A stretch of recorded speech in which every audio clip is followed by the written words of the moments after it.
Well,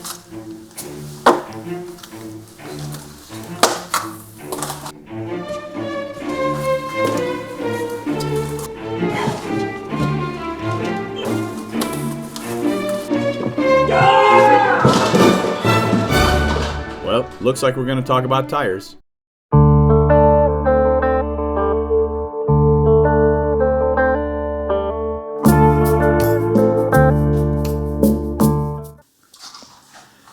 Hey everybody, welcome back. Today we're going to talk about mountain bike tires. So there's no shortage of tires on the market today. They make tires that can handle anything from smooth and dry all the way up to chunky and soaking wet to snow and ice. There's a tire for just about every situation that you can imagine. But the problem is there's too many, and so for many people it's hard to figure out what's the right tire for them. So today we're going to kind of deconstruct the tire world and talk about the different tires that are out there in the market, what their purposes are and why they are the way they are. Plus, we're going to talk about how you can find the right tires for you. And then we're going to do a little playing around. We're going to take this Polygon Xtrada that we have in for long-term test. We're going to put in a few different tires on it of different sizes and styles to see how well it fits in the bike, because not every tire works for every bike. So you always have to be aware of that. And then lastly, we'll talk about whether it makes sense for you to go tubeless.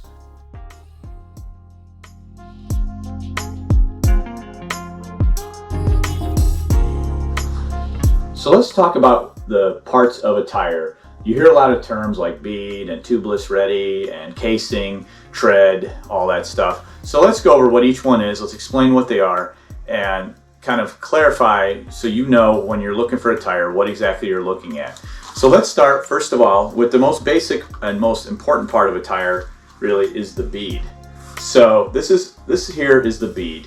If you look at it closely, it's just the little area where the tire actually hooks up to the wheel.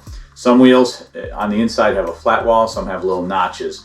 Well, that's where the bead kind of creates the seal in the tire and it keeps it basically from popping off the rim. Also, there's two types of beads that are out on the market these days. First of all, there's the wire bead. So in this particular tire, this is a wire bead tire, which means that inside this bead here is a wire, just a metal wire that actually runs around the tire and makes it rigid and more firm and allows it to kind of stay in place. Typically, a wire bead tire is going to work best with inner tubes. These are generally not tubeless ready. The other style is what's called a folding tire, and it's a folding bead. So the bead is actually just thick rubber along the edge here that essentially just does the same job as the wire bead.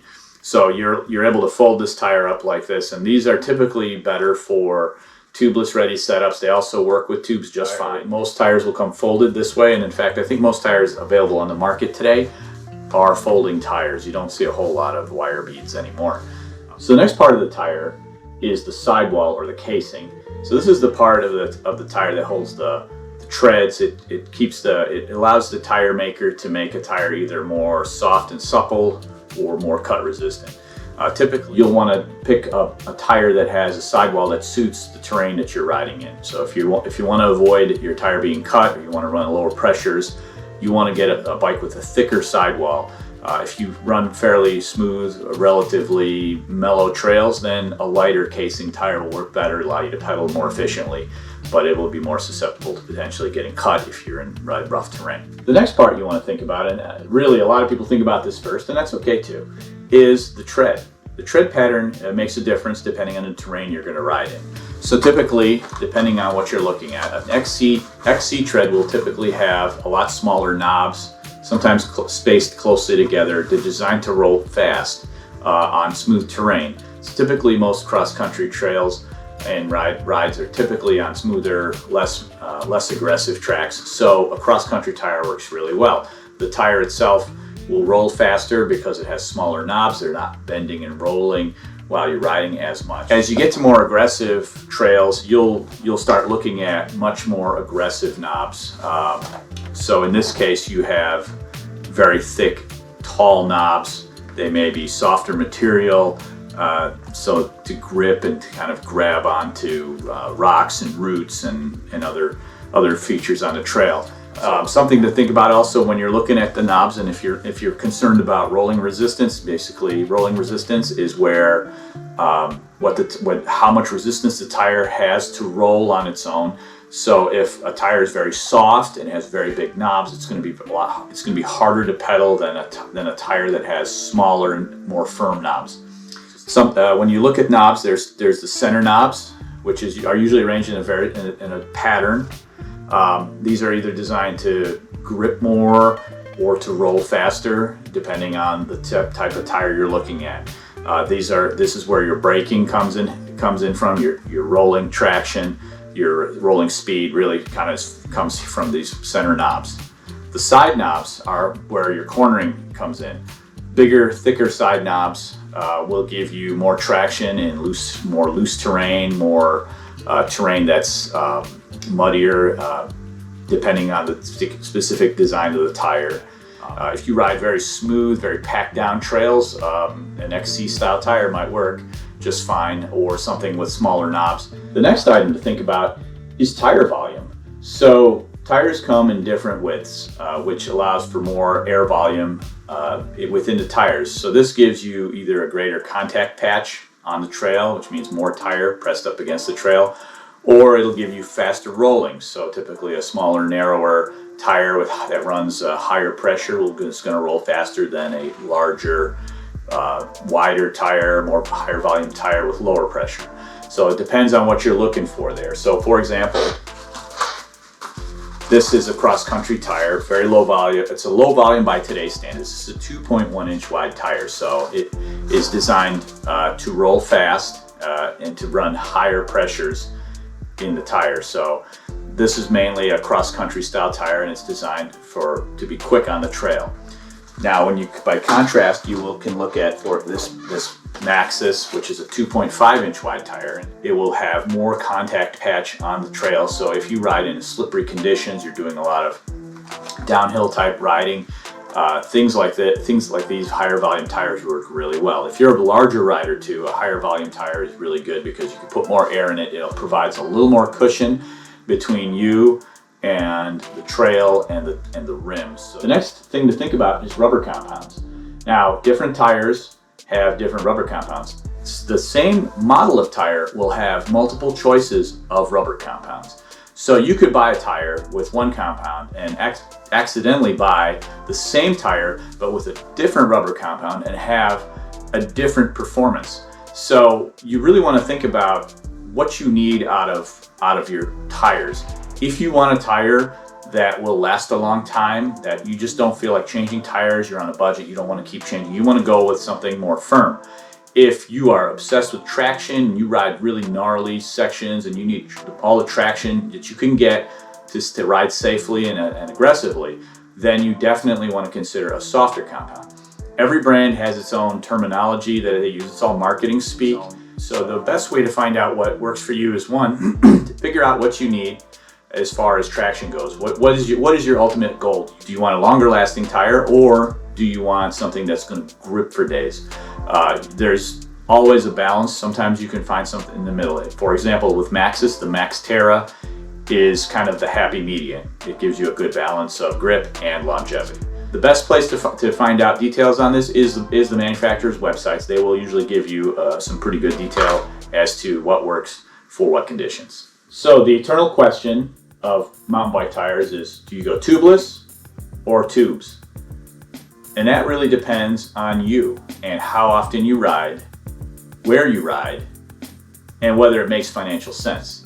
Tubeless tires, for those who don't know what that is, it's when we run mountain bike tires without any inner tubes on the inside. They're sealed up basically where the tire is attached to the rim, and there's sealant that's put into the tire to seal up any leaks that may occur. Sometimes those leaks occur upon you setting up the tubeless setup. So not all interfaces are perfect. The benefits of a tubeless setup are they will seal up small punctures right away on a trail. If you get a thorn or something pokes through your tire, a small hole. The sealant will fill the hole, will coagulate, and will seal the hole so that you can keep riding. It also if you get a larger puncture, you also have the ability to plug it with a tire plug, or what they call bacon strips. And so those offer you a lot of benefits when you're out on trail rides, especially if you're riding long epic rides. The other benefit of tubeless is that your bike is lighter. You have less weight on the tires, and you'll also you have less risk of pinch flats. If you're riding a trail and you hit a square edge rock, and it smushes your tire to a certain point, it could potentially pinch the tube between the rim and the tire and the rock, and basically cut it in two spots, which they also call a snake bite. And what that does is it causes then your tubes to basically leak air, and you'll have to stop and change everything out. If you ride in areas where there's a lot of potential for you to get a flat, tubeless is a great way to run your tire. If you ride your bike only infrequently, and most of your trails are pretty mellow, you're not really riding aggressively, it's kind of your go-to get around bike. You know, you ride to the store, you ride to work, and you just kind of use it for a lot of different things. You're better off just running tubes. It's cheaper, it's less headache over time, because you don't have to constantly refill the sealant, because the sealant typically will give you different brands will last anywhere from 3 months up to a year, depending on which brand of sealant you use. So if you're going to do that, if you're just kind of casual rider, you're not overly concerned, you're not really going on these long epics, tubes are perfectly fine, and they're easy to get. You can go to any Walmart and pick up an inner tube and slap it in the bike, so you don't have to worry about finding a specialty shop somewhere where you may not have one available. So tubes are great for those who are casual riders. If you're a more aggressive rider, if you ride more regularly, I'd say go tubeless. And that brings me to the next point. You need to have tires that are tubeless compatible. If you get a tire that's not tubeless compatible, like this Kenda Small Block 8, this is not a tubeless ready tire, you will basically see sealant leaking through the sidewalls and various other parts of the tire. What you want to look for is there's typically markings on every brand. A lot of times they just say TR for tubeless ready. You'll see them on a lot of brands, like here's this Continental, again, TR. So you want to make sure whatever tire you get for tubeless setup is tubeless ready. And as far as which tubeless brands go, my personal preference, I love to use Orange Seal. I also really like using Ethirteen's Tire Plasma. I think Ethirteen's Tire Plasma is a great value. I think you get a liter bottle of that stuff right now for like $18 on Ethirteen's website. So the other eternal question of mountain bike tires is, how much pressure do you run? I like to run my tires at about 22 psi in the front and 25 psi in the rear. However, everybody is different. I mean, everyone is different. My numbers will not be the same as your numbers. So it's really hard to figure out which is the best pressure for you. Now, it depends on the tire, the width of the tire, the volume of the tire material, everything. So rather than me kind of go into the tires and the specifics of it, there is one great place where you can at least get started, and then from there you can dial it down or dial it up however you see fit based on your riding style. So SRAM has an excellent tire pressure calculator online that you can go in and punch in all the specifics of your tire, and it will give you recommended tire pressures. So I'll leave a link to that in the description, so check that out. Rather than me just ramble on about tire pressures, that's really the best place to start. And then from there, you'll figure it out over time.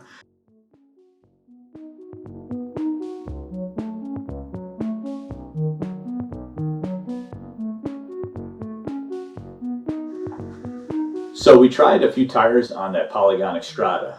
Those 24 millimeter wide rims are relatively, they're very XC. They're a little narrower. They're designed typically to hold a smaller volume tire. So anything, I think, up to 2.4 inches wide is perfectly fine. And 2.4 inches is still pretty good volume. I'm not going to even remotely attempt to claim that 2.4 inches is something called small volume. In fact, I've been riding around on 2.4 inch tires around my neighborhood, and people look at it and they think I'm riding a fat bike. So it's all relative. What I found with the Xtrada and those smaller rims is that for some reason it was a lot harder to get tires to get the tires onto the rim. I really struggled with that with every one of the tires, but that's probably a decent issue to have, because if they're hard to get on, they're going to be hard to take off. The sidewalls are fairly tall on it.